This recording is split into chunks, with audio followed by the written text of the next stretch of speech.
Սիրելի հայրենակիցներ, ինչպես եւ ակնկալվում էր, ազգային ժողովի ամբիոնից իշխող մեծամասնության կողմից հնչում են ամենատարբեր մեղադրանքները եւ ինչպես այլևս բացահայտված այդ ամենը ստով, կեղծիքով, մանիպուլյացիաներով, վերագրելով դաշնակցությանը ամենատարբեր բաներ, որոնց մի մասը ընդհանրապես իրականության հետ կապ չունեն, մի մասը կիսաճշմարտություն են,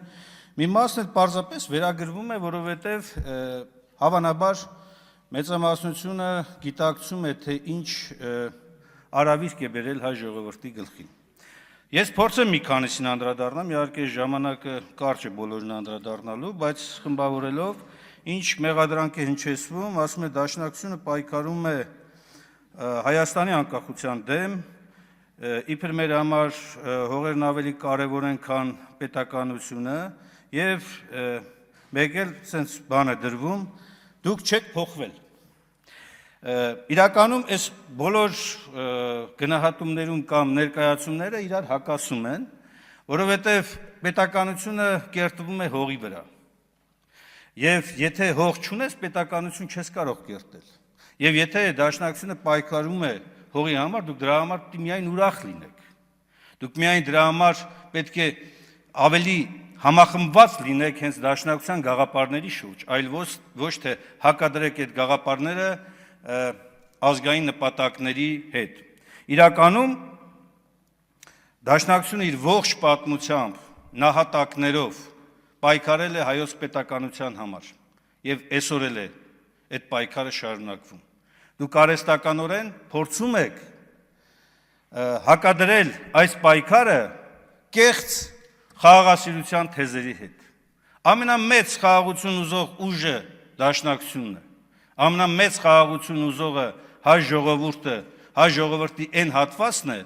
որը պայքարում է սեփական ազգային արժանապատվության համար։ Մինչդեռ դուք ուղիղ հակառակն եք անում եւ քողարկում եք ձեր այդ կեղծ խաղաղասիրությունը, այսպես կոչված ցորենի ներմուծման իբր ճանապարհի բացման հետ, առանց անգամ ամոթ զգալու, որ չէ որ նույն Արցախը ապահովում էր Հայաստան ներմուծվող ցորենի միջինը 25% տարեկան կտրվածքով։ Եթե ֆիզիկական ծավալով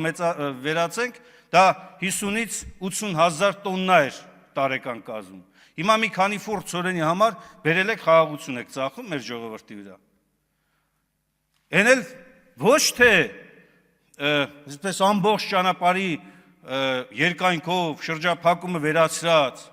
այլ ընդամենը մեկ ակցիայի մասին է խոսքը գնում։ Ալիևասիրության այդ ձեր ձգտումը, այդ ձեր ցանկությունը մի երկրի ղեկավարի, որը էթնիկ զտման թիվ 1 պատասխանատուն է Արցախում, որը Արցախում հակադրված միջազգային կանոններով հակադրվող զենքի գործադրման պատասխանատուն է, որը բռնազավթել է հայկական հողերը, հայկական տարն է վերացնում այնտեղից։ Դուք այս ինչ սիրահարվածություն եք ցուցաբերում այդ երկրի ղեկավարի հանդեպ։ Եվ նպատակը ո՞րն է։ Մեկ նպատակ, որ պահպանեք ձեր իշխանությունը։ Այլ բացատրություն ես այստեղ չեմ տեսնում։ Դա վերաբերում է նաև այն մյուս բնդումներին։ Այստեղից ասում է միջազգային իրավունքի ամենակարևորագույն սկզբունքը, տարածքային ամբողջականության սկզբունքը, ով ասեց ձեզ։ Այդ հենց եք վարել բանակցությունները, որ զիջել, զիջում ու շարունակում եք զիջել։ Բա ազգերի ինքնորոշման իրավունքը այդ նույն հավասարազոր սկզբունքը չի։ Բա ուժի գործադրման սկզբունքը, բացառման սկզբունքը այդ հավասարազոր սկզբունքը չի։ Բա այդ ինչի միջև ձեր իշխանության գալը անգամ ՆԱՏՕ-ում, երբ որ քննարկվում էր Ղարաբաղի վերաբերյալ հարցը, 3 սկզբունքները հավասարազոր գնում էր տարածքային ամբողջականության, ազգերի ինքնորոշման եւ ուժի կամ դրա սպառնալիքի արգելման սկզբունքը։ Ինչ էր գնում։ Ինչի հենց ձեր իշխանությունը եկավ, միանգամից այն մյուս երկուսը դուրս մնացին, մնաց տարածքային ամբողջականությունը եւ չգիտես ինչ է տարածքային ամբողջականության մեջ ամբողջությամբ ադրբեջանա-թուրքական պահանջն է դառնում գերակայողը։ Եվ մի փորձեք Դաշնակցությանը եւ ազգային ուժերին մեղադրել կոնֆլիկտային քաղաքականություն տանելու մեջ։ Արժանապատվության քաղաքականությունը մի ստորադասեք, մի նսեմացրեք։ Մյուս կարևոր այսպես շեշտադրումը, որ կատարում է, թե իբր ներկայումս չի փակվում լրատվամիջոց, այն նախկիններում փակվում էին եւ այլն, ընդդիմադիր որևէ լրատվամիջոց եթե գտնեիք, դա չգիտեմ, պետք է գնայիք եկեղեցի մոմ վառեիք եւ այլն։ Ուզում եմ հիշեցնել, այս այսօրակարգում է շողակատի փակման ձեր ցանկությունը, ձգտումը, նախաձեռնությունը։ Եթերազրկել եք Հայ2-ին, եթերազրկել եք Երկիր մեդիային, անընդհատ եթերազրկել եք հանրապետական սպռման տարածքով TV5-ին, այսինքն անընդհատ ձեր մոտ գնում է եթերազրկման գործընթաց։ Հիմա եկել եք այստեղ խոսքի ազատության մասն եք խոսում, խոսքի ազատության համար տասնյակ մարդկանց կալանավորում եք, ասում եք խոսքի ազատություն։ Բանտերը լցրել եք մարդկանցով, ովքեր ընդամենը խոսք են ասել, առանց որևէ իրավական հետևանքների, որևէ գործողությունների, դուք ելել եք այս ամբիոնից մեղադրում եք մարդկանց առանց նույնիսկ դատական վճիռ ունենալու։ Սա է ձեր իրական պատկերը։ Աղավաղել ամեն ինչ, այլանդակել ամեն ինչ, որպեսզի չերևա ձեր իրական, ձեր հայ ժողովրդի բերած արհավիրքները։ Սա է, ուրիշ բացատրություն չկա։ Եվ երբ որ մենք նայում ենք սահմանադրության առաջին հոդվածը, որը ամրագրում է Հայաստանի Հանրապետություն ինքնիշխան, ժողովրդավարական, սոցիալական, իրավական պետություն է, ձեր իշխանության տարիներին այս բաղադրիչները ինչքան հնարավոր է նսեմացնում ու թուլացնում եք։ Կամ երկրորդին, Հայաստանի Հանրապետությունում իշխանությունը պատկանում է ժողովրդին։ Այս ինչ հրաշք իշխանություն է, պատկանում է ժողովրդին։ Տեղական ինքնակառավարման մարմիններում, ընտրություններում հենց ձեր ցանկությունը չի բավարարվում, սկսում եք հետապնդել։ Ապօրինի քրեական հետապնդումներ։ Ապօրինի քրեական հետապնդումներ ավելացեք պարոն Մինասյանի ժամանակը 10 րոպեով։ Շնորհակալ եմ։ Ապօրինի քրեական հետապնդումներ բոլոր ընդդիմադիր հայացքներ ունեցողների նկատմամբ։ Անկամ ենթադրյալ հանցագործությունը, որ վերագրում եք, այնպիսի շոու է կազմակերպում դրա շուրջ, որ մոռանում եք, որ այս համանդրության մեջ գոյություն ունի անմեղության կանխավարկածը։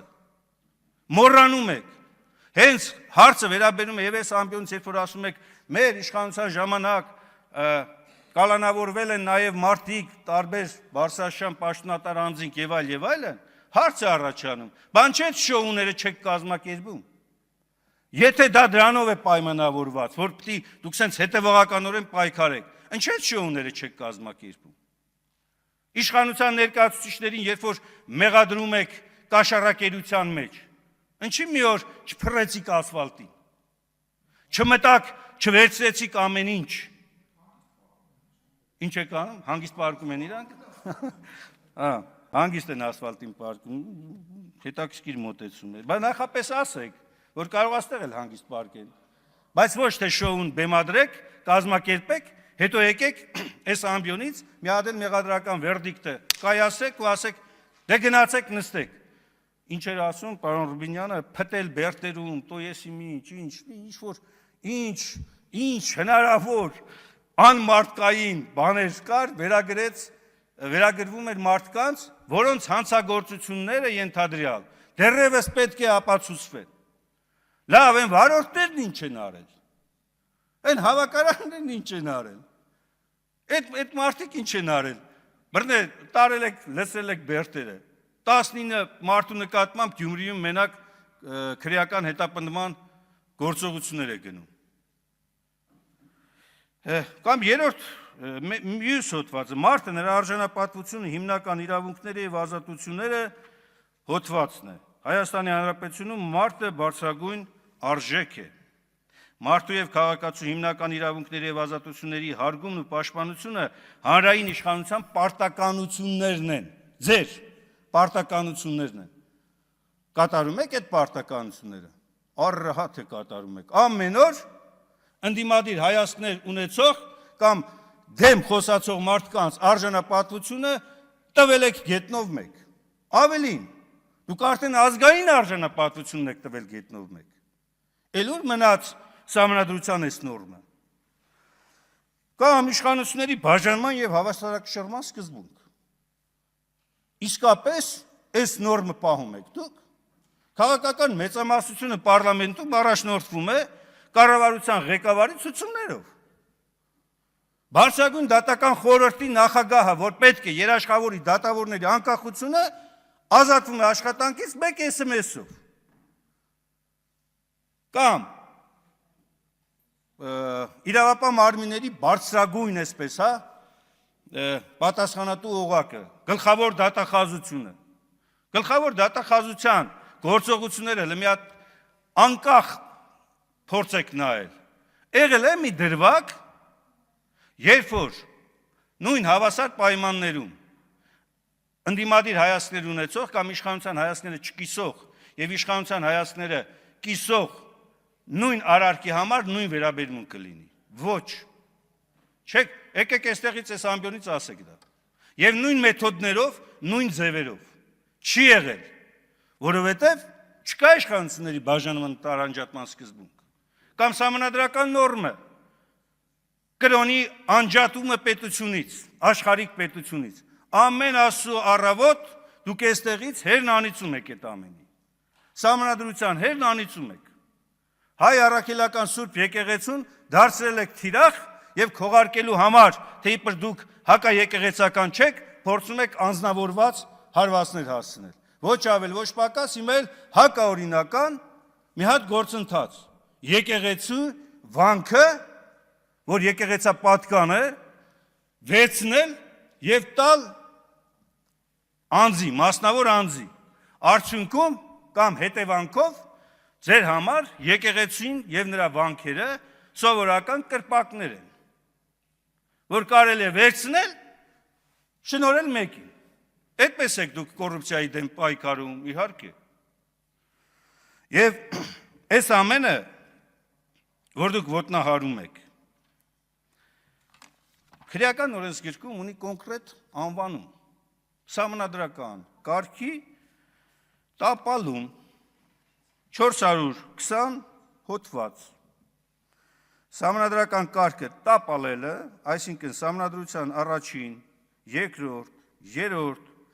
կամ 4-րդ հոդվածով, կամ 5-րդ կամ 6-րդ հոդվածի առաջին մասով, կամ 7-րդ հոդվածով նախատեսված նորմի գործողությունը փաստացի դադարեցնել։ Դուք փաստացի դադարեցնում եք։ Եվ ենթադրյալ այս հանցագործությունների համար նախատեսված պատիժը 10-ից 15 տարի է։ Առանձնապես ծանր հանցագործություն։ Ես չեմ թվարկում են մյուս արարքները։ Պարզապես ապշել կարելի է, երբ որ գալիս է մեծամասնության ներկայացուցիչներն այստեղ, փորձելով մարդկանց հիշողությունը մոռացության տալ, ինտելեկտը վիրավորել եւ այս ամենը թողնելով մի կողմ, խոսում են նորից ինչ որ մի թեմաների մասին, ընդ որում նորից եմ կրկնում, մանիպուլացնելով, ստելով, կեղծելով այս ամենը ներկայացնել իբրև թե գործող իշխանության, այսպես հավատավոր հայ ժողովրդի շահերի պաշտպան։ Դուք,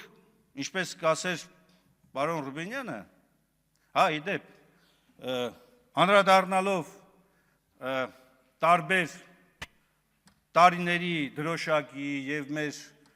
կուսակցական ընկերների հրապարակումներին, որպես կանոն, դա ընդունված սովորություն է արդեն ձեր մոտ, դա քննարկման ենթակա չէ, կիսատ պրատ հրապարակումներով փորձել աղճատել եւ պատկեր ներկայացնել, բայց մոռանում եք մի կարևոր բան, երկու կարևոր բան։ Առաջինը նա, որ ի տարբերություն ձեզ եւ շատերի, Դաշնակցության պաշտոնաթերթում անգամ կարող են հրապարակվել տարբեր լուծումներ ենթադրող դաշնակցական գործիչների, ոչ դաշնակցական գործիչների հոդվածներ։ Դա չի կարելի վերագրել դաշնակցությանը։ Դաշնակցության վերագրվող պաշտոնական տեսակետները հրապարակվում են որոշումներով, ինչպես սիրում են կրկնել, շրջաբերականներով, բայց ոչ աղճատված, ինչպես դուք փորձել եք դա անել, եւ շարունակում եք անել։ Թեև մի ոչ ճիշտ հրապարակում հնչեց այս ամբիոնից անցյալ քարորիային էր ոնց որ եւ ճշգրտում տվեց, բայց միևնույն է, թերթերը կամ լրատվամիջոցները շարունակում են օգտվել, հատկապես հակադաշնակցական ուղղվածությունը, շարունակում է օգտվել ձեր արջի ծառայությունից, որովհետև դուք փորձում եք ձեզ դրական լույսի ներքո ներկայացնելու շրջանակներում թիրախավորել ազգային ուժին, ազգային մոտեցումներին եւ շարունակում են պնդել թիվ 004, իդեպ թիվ 004 արդեն վաղուց չկա, նոր թիվ 004-եր կան, ցանկության դեպքում պարոն Ռուբինյանն է առաջարկել, հիմա ցանկության դեպքում դուք էլ կարող եք գալ մանրամասն ծանոթանալ, բայց մեկ է դուք նույնիսկ ծանոթանալուց հետո էլ չեք փոխվելու, չնայած Ռուբինյանը մեզ էր վերագրում չփոխվելու հատկությունը, բայց ես այս ամբիոնից վստահաբար կարող եմ ասել, այո, մենք չենք փոխվել, որովհետև մենք սկզբունքային ենք, մենք գաղափարական ենք, իրավիճակային չենք, ի տարբերություն ձեզ, բայց դուք անկեղծ ասած, եթե գնահատեմ այսպես, հա, փոփոխման տեսակետից, դուք էլ չեք փոխվել, ոնց սուտը, կեղծիկը, մանիպուլյացիան եղել է ձեր քաղաքականության առանցքը, խառնակցությունը ամենակարևորը, նույն ձևով շարունակվում է։ Եվ առաջիկայում էլ եկեղեցու մասով ձեր գործողությունը այդ խառնակցության ամենապարզ օրինակն է, որը նորից եմ կրկնում, հակաօրինական է։ Չի կարող եկեղեցու ներքին կանոններով կարգավորվող հարցը դառնալ աշխարհիկ քաղաքականության մաս։ Ավելին պետական որևէ մարմին իրավունք չունի չկատարելու եկեղեցու ներքին կանոններով մշակված գործողությունները։ Սա էլ մի ենթադրյալ հանցագործություն կարող է լինել ապագայի համար։ Ես առաջարկում եմ, որպեսզի դուք այդ մասին մտածեք։ Իհարկե, ընթացքում իմ գործընկերները էլի կանրադառնան բազմաթիվ հարցերի։